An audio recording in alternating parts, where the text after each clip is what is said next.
Gueuze, and welcome to another beer review with me, Beer, the Master of Hobbits. And today I'm joined by Ryan out of Stumpy Joe Jr.'s Beer Review, another fellow Beer Geek Nation member. Cheers, Ryan. Yeah, thanks for having me, man. It's awesome. Finally, glad to do a review with you. Yeah, no problem, man. It's so fun to do these reviews. So yeah, Oh yeah, the beer for we're gonna be doing today, it's gonna be from Belgium. It's gonna be a Lambic. It's gonna be a Gueuze. It's gonna be the Fonteinen Oude Geuze, which yeah, is old news. which is one of the like a world-renowned goose on six Yeah, I'm looking percent. forward to having this. Yeah, 6% alcohol, 37.5 centiliter bottle, and it's caged and corked. And And green bottle, which isn't a problem with these beers, thankfully. Yes, yeah, mine's very clear. Didn't get any yeast in there. me neither in the first one. Super carbonated. Yeah, it's like just streaming carbonation off the bottom of the glass. Kind of, Yeah, kind of a bit darker looking than a lager, like a pale lager kind of. yeah, it's Or it's a good solid golden color though. yeah, with my head is just a small fizzy rim of white head. But should we check out the aroma on this Yeah. one? Oh yeah, that smells That smells smells really like a nice. sour. Yeah, it doesn't smell as tart or sour as I expected actually. Yeah, I think we both had the Jeriden Yeah, Old Goose, the black the Black label. Label, Yeah, and this one, yeah.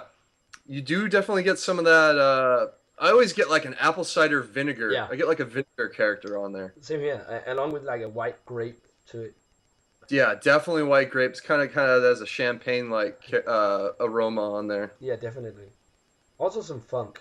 Like I get like a old musty moldy basement aroma kind of like a Yeah, there's funky. definitely some of that funk in there that you get with these beers.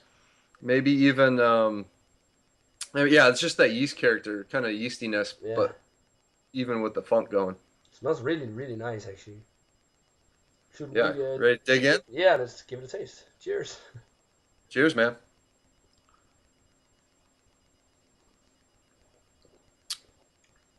Oh, that is really nice. Yeah, it's there's so much carbonation up front. Yeah, it's crazy. Takes a little while for my tongue to kind of get some of the flavors going. It's actually way less sour than I expected. Yeah, it's definitely tart though up front. Yeah, Definitely have some tartness.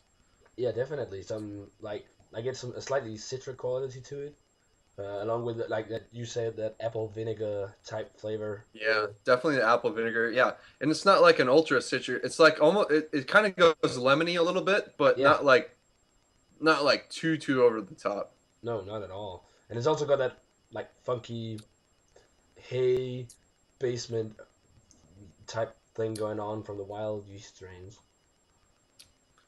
Yeah, there's definitely some of that. Some people describe it barnyard Yeah, or that kind of. Yeah, there's definitely some of that in there. It's not too much, not too over the top. It's just it's really smooth and well kind of blended. It's got a lot of yeah. flavors. Yeah, I also get a slight oakiness to it from the barrel aging. Just a slight. Yeah, there's a hint in there definitely. But that's mostly in the aftertaste, I think. Yeah, definitely back of the tongue as it's Yeah, going down and kind of um more hidden than the other flavors of the beer. yeah. But yeah, For me, it's not as dry as I thought it was going to be. I do get a decent lingering quality to it. yeah. I also thought it would be way more dry, because the Girardin, the black label, was really intensely dry. I think compared to this. This is more mild. I think this would be a really good beginner goose for people who are not into to sours. Actually, Yeah, if you didn't want to say go with like a Flanders red, because like I think Monk's Cafe is a good starter for the darker kind of sours, but for the light ones, yeah, this is it's okay, not like too. Ken is interrupting right now. Get away, Eastman. Yeah, but between you and Daniel, it's like it's cat interruption city. Yeah, he usually never jumps up at all. That's pretty He's funny. so Oh, yeah, it's very smooth. It's yeah, so easy. You could slug this down, yeah. And and usually you can't do that with the lambics like this. yeah, it's not that it doesn't have that huge mouth puckering character up front that might slow you down a bit. No. It might have been something to do with the that it's aged for 1 year in the bottle as well, because you know beers like these Gueuze they just become less and less sour with age and more complex. It might have been that year that's done that, because I would Yeah, imagine when it you would have been more sour if it was yeah, fresher. and it's how the brewery itself too originally blended the beer together with the because they're using the 1, 2, and 3 year old um, lambics in this. So I mean, they could if they wanted to, they could blend it probably more tart if they wanted to. Yeah. Oh, now I'm getting some of the yeast in here. Let's see. Mine is more hazy now.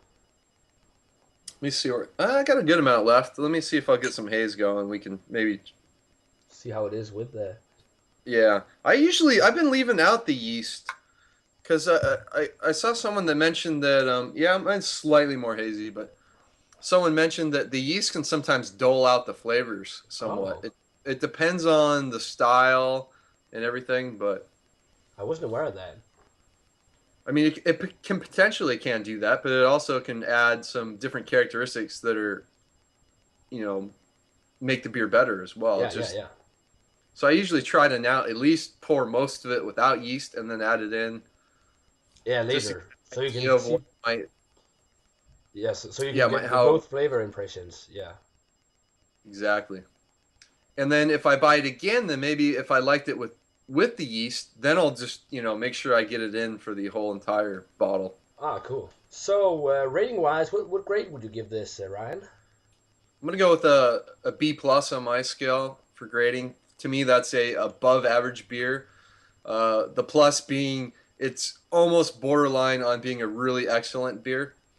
I have to compare this every goose for me to the Girardin 1882 Black Label because to me that's just the phenomenal goose. It is.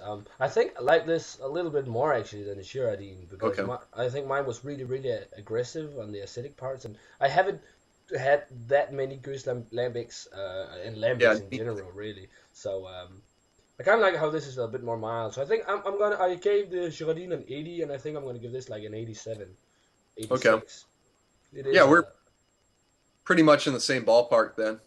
yeah. I think it's a really, really great beer. I mean, for the summer, this would just be awesome. Yeah. Sitting outside in the Thankfully, sun. it's been sort of summer like weather here in San Diego, so Yeah, I bet. it's been in the mid 70s, which is about I think low 20s in degrees C. So Oh man, I think it's here probably is. much colder there in Denmark.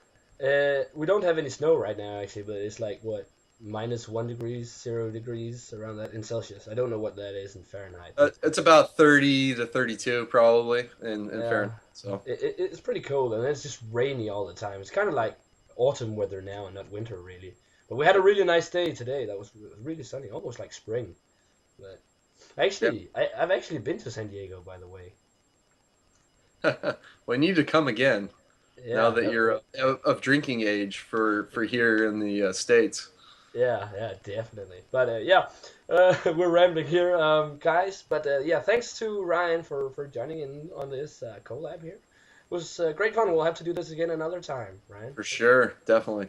So yeah, that's it for this review, guys. As always, remember to comment, subscribe, let us know what you think of the Fonteinen Oude Geuze if you've had it. Yeah, and yeah, as always, we're gonna see you in another beer review. And cheers. Cheers.